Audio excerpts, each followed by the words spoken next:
당신은 다음 세대입니까? 라는 제목으로 함께 하나님의 말씀을 나누도록 하겠습니다. 최근에 신문에서 기사 하나를 읽었습니다. 밴쿠버에 100년 정도 된 서양교회가 1000만 불 정도 되는 금액으로 경매에 나왔다라는 내용이었습니다. 이러한 소식을 들을 때마다 우리는 즉각적으로 다음 세대가 필요하구나, 다음 세대에 대한 중요성을 떠올리게 됩니다. 그런데 다음 세대가 중요한 이유가 단지 교회 문을 닫지 않고 교회가 경매에 넘어가는 것을 막기 위함이라면 우리는 한 번 더 다음 세대의 중요성에 대하여 고민해 보아야 합니다.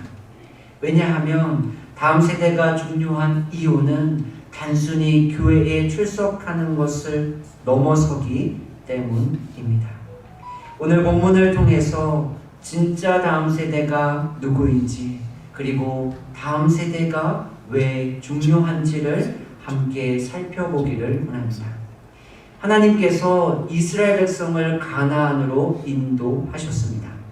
왜냐하면 그곳에는 하나님께서 약속하신 쉼과 안식, 샬롬이 있었기 때문입니다. 그리고 실제로 하나님은 이스라엘 백성을 가나안으로 인도하셨습니다. 그런데 하나님이 약속하신 그 평안, 그리고 샬롬을 이스라엘 백성들은 누리지 못했습니다. 왜 하나님의 인도함을 받아 샬롬의 땅에 도착했음에도 그들은 샬롬을 누리지 못했을까요?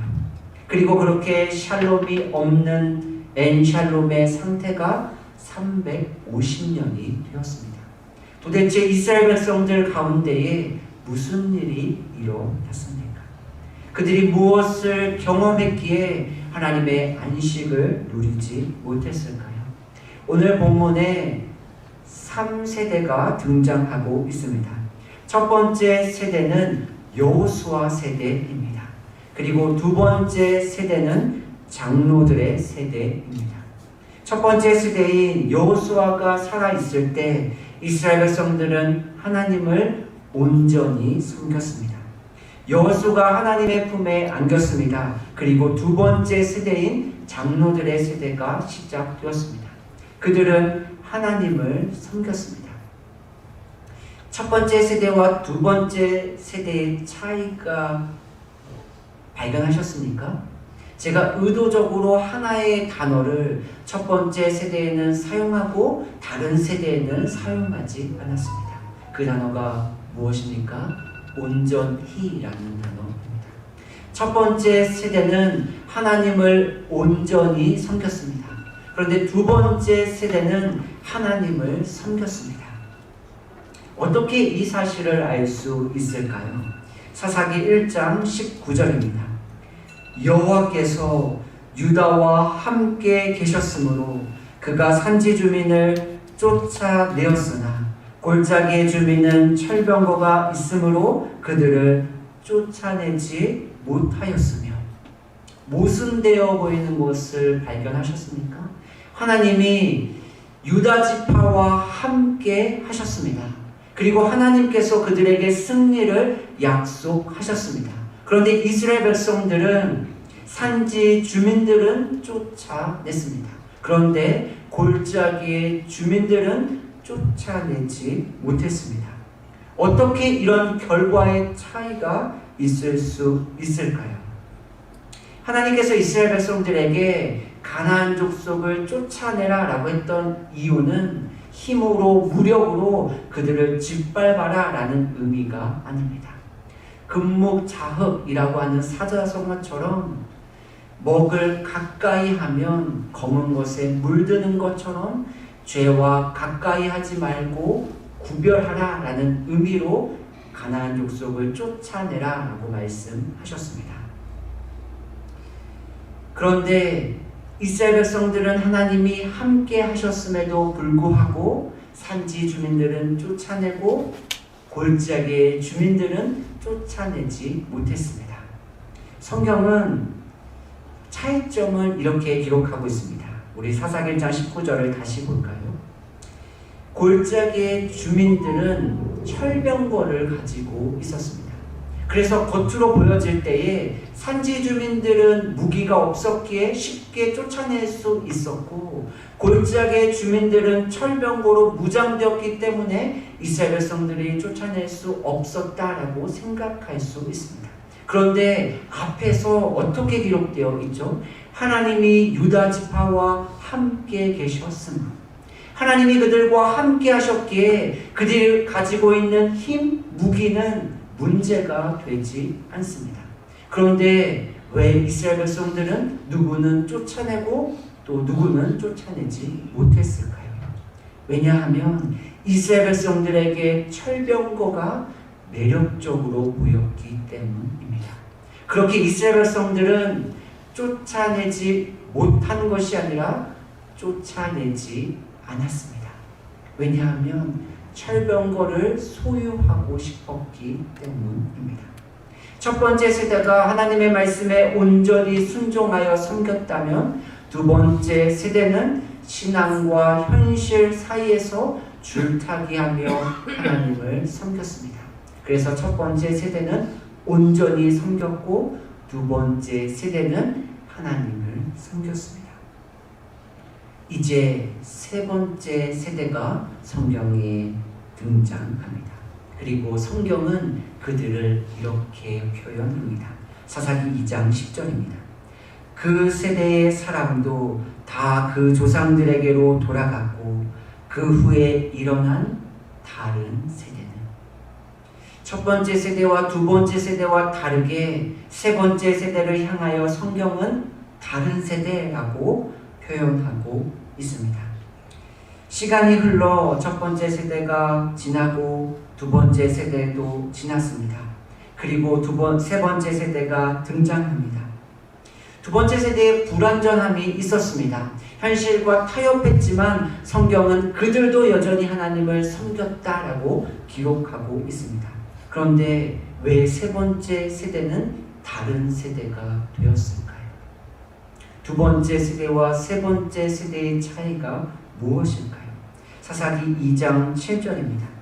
백성이 여호수아가 사는 날 동안과 여호수아 뒤에 생존한 장로들 곧 여호와께서 이스라엘 위하여 행하신 모든 큰 일을 본 자들이 사는 날 동안에 여호와를 섬겼더라. 세 번째 세대를 향하여 이렇게 기록하고 있습니다. 사사기 2장 10절입니다. 다른 세대는 여호와를 알지 못하며 여호와께서 이스라엘 위하여 행하신 일도 알지 못하였더라. 두 번째 세대는 하나님이 행하신 큰 일을 보았습니다. 그런데 세 번째 세대는 알지 못했다라고 두 번에 걸쳐 반복하고 있습니다. 세 번째 세대는 무엇을 알지 못했나요? 그리고 하나님의 어떤 큰 일을 알지 못했을까요? 한번 생각해 보기를 원합니다. 정말 세 번째 세대가 하나님이 누구신지를 몰랐을까요? 이스라엘 백성들은 자신의 자녀들에게 신앙을 교육하는 것에 있어 매우 엄격한 사람들입니다. 한번 주일날 나누었지만 제가 호주에서 지냈던 지역이 유대인들이 많이 모여서 살았던 지역입니다. 그래서 토요일만 되면 그들은 우리가 TV나 영화에서 보는 것처럼 검은색 옷을 입고 모자를 쓰고 술이 달린 옷을 입고 거리를 다니고 있습니다.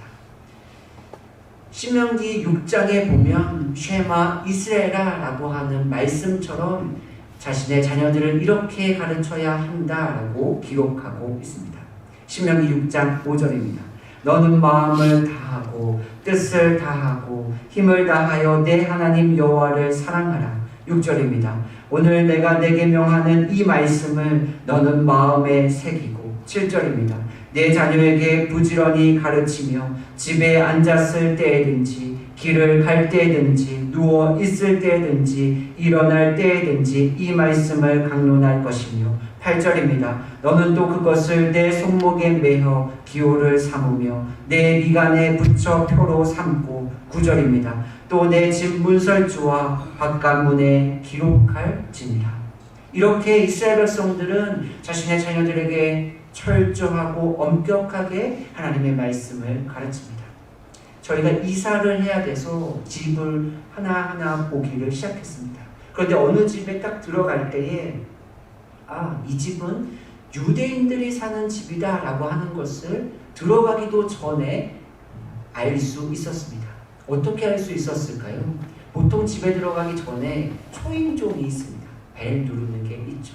그런데 그 집에 그 벨 밑에 메두자라고 하는 조그만 함이 붙어 있었습니다.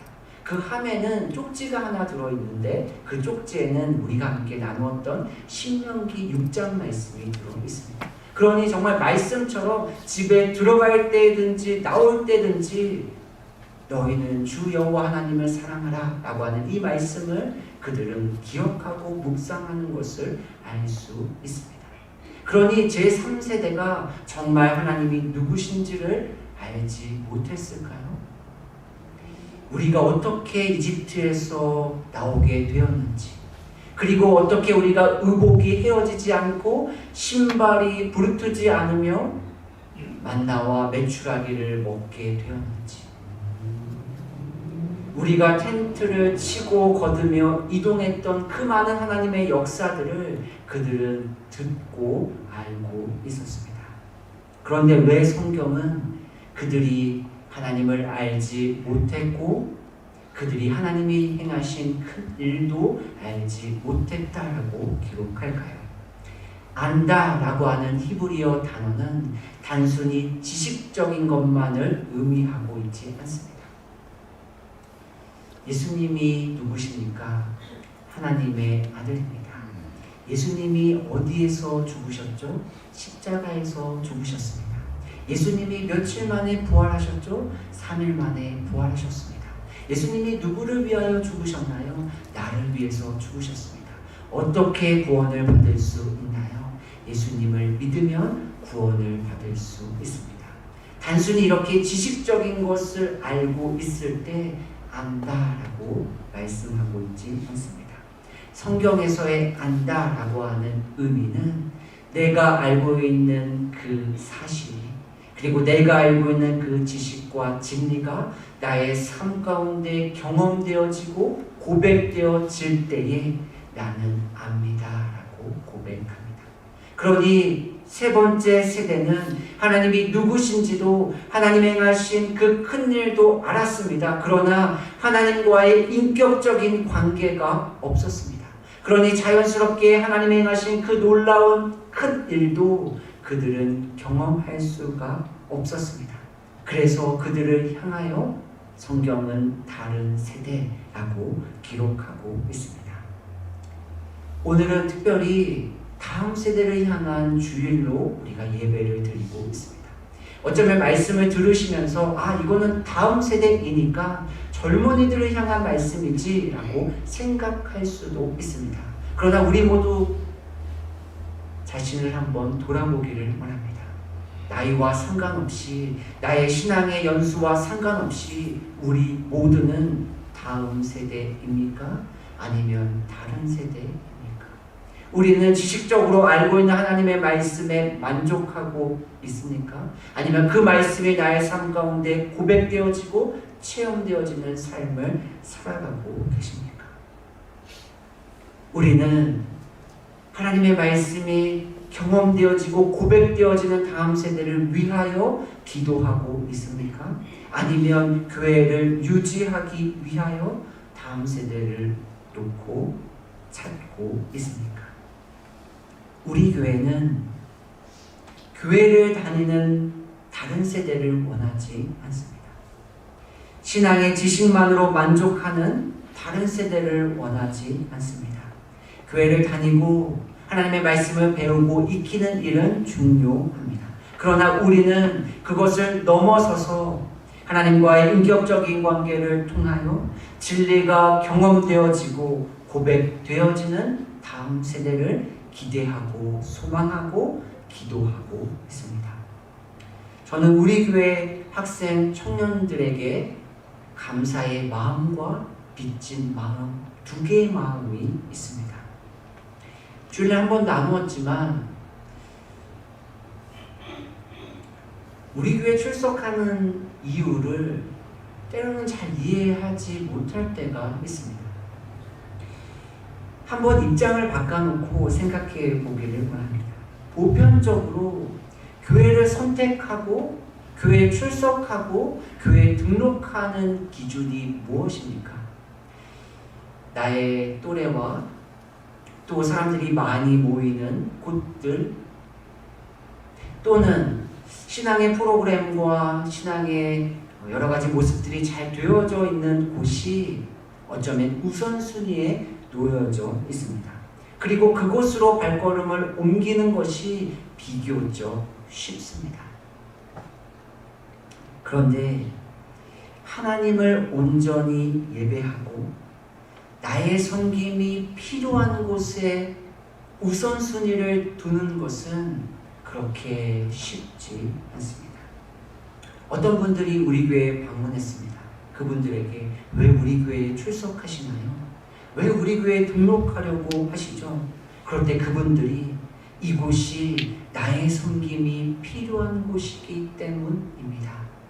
이런 고백이 너무나도 멋진 고백 아닐까요? 오해하지 않기를 원합니다.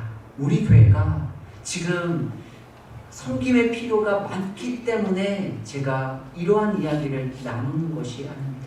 이 부분은 6월 첫째 주 정도 되는 시간에 제가 주일 예배를 통하여 조금 더 자세히 나누기를 원합니다. 이렇게 하나님의 그 은혜가 고백되어지고 체험되어지는 사람들이 고백하는 찬양이 무엇이 있을까 생각해 보았습니다. 그리고 찬송가 94장이 떠올랐습니다. 주 예수보다 더 귀한 것은 없네. 이 세상 행복과 바꿀 수 없네. 유혹과 핍박이 몰려와도 주 섬기는 내 맘 변치 않아. 세상 즐거움 다 버리고 세상 자랑 다 버렸네. 주 예수보다 더 귀한 것은 없네. 예수 밖에는 없네. 한 번 더 생각해 보았습니다. 다음 세대가 고백할 수 있는 아름다운 성경이 구절이 뭐가 있을까? 시편 84편 10절이 떠올랐습니다. 주의 궁정에서 한 날이 다른 곳에서 첫날보다 나은즉 아기네 장막의 거함보다 내 하나님 문지기로 있는 것이 좋사오니. 여기서의 궁정은 하나님의 뒤뜰입니다. 그러니 궁정에서 지내는 것이 장막보다 낫지라고 생각하시면 안 됩니다. 내가 뒤뜰 황량한 곳에 있는 한날이 아름답고 멋진 곳에 있는 첫날보다 낫고, 악인의 장막에 거하는 것보다 하나님의 문을 지키는 그 낮음의 섬김이 더 좋다라는 고백이 다음 세대의 고백입니다. 이러한 다음 세대가 제가 되기를 소망합니다. 그리고 이 말씀을 듣고 계시는 성도님들이 되시기를 예수님의 이름으로 축복합니다. 하나님 앞에 뜻을 정하기를 원합니다. 하나님의 말씀이 내 삶의 실제가 되기 위하여 기도하는 우리가 되기를 소망합니다. 그리고 그 은혜를 경험하는 그 한 사람, 그 다음 세대를 통하여 우리 공동체가, 우리 교회가, 그리고 우리 민족이 복을 받게 될 줄로 믿습니다. 이러한 다음 세대를 위하여 기도하고 이러한 다음 세대가 우리 교회 그리고 온 열방 가운데 가득하기를 꿈꾸고 소망하는 저와 여러분들이 되시기를 예수님의 이름으로 축복합니다. 아멘. 기도하겠습니다.